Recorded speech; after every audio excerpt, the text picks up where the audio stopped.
किसान भाइयों नमस्कार। आप सबका स्वागत है आपके अपने YouTube channel TCBT organic farming पर।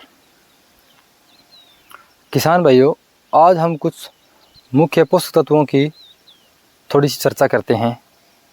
अगर किसान भाई इन तत्वों की फसल में पूर्ति करते हैं तो बहुत से ऐसे रोग हैं जो इन तत्वों की पूर्ति के बाद फसल में नहीं लगते।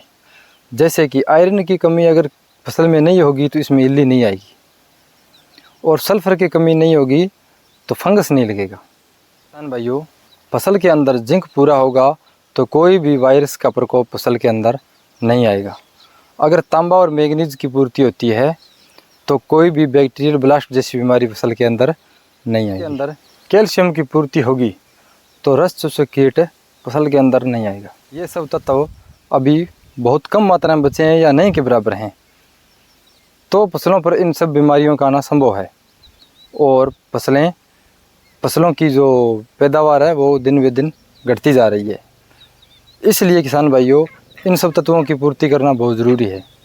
फसल के अंदर बोरान कैल्शियम की कमी होगी तो पौधे फुटान नहीं लेंगे, नई कूपलें नहीं निकलेगी और जो फल है वो फटने लगेगा। फसल के अंदर फास्फोरस नहीं होगा तो फसल की यानी कि पौधे की पत्तियाँ टेढ़ी मेढ़ी हो जाएगी और वृद्धि रुक जाएगी और पौधे छोटे रह जाएंगे। अगर किसान भाइयों फसल के अंदर पोटास की कमी रहती है तो उसमें नए कंसे नहीं निकलते और फल कम लगते हैं और फल का साइज भी छोटा रह जाता है। पौधे में जिंक सल्फर नहीं होता तो फलों में स्वाद नहीं आता। और अगर ये सब तत्व अपने प्राकृतिक तरीके से तैयार किए हुए यूज़ करते हैं या प्रयोग में लेते हैं तो फसल की पैदावार बढ़ जाती है और गुणवत्ता भी बहुत अच्छी हो जाती है।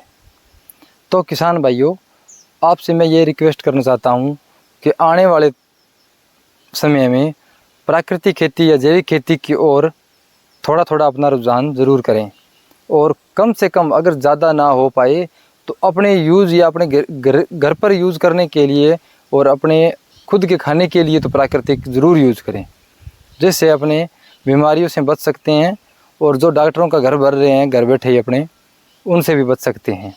तो किसान की आमदनी भी बढ़ेगी, आय दुगनी हो जाएगी और जो किसान अभी गरीब हो रहा है वो भी आगे से नहीं हो पाएगा। तो प्लीज़ थोड़ा ध्यान दीजिएगा।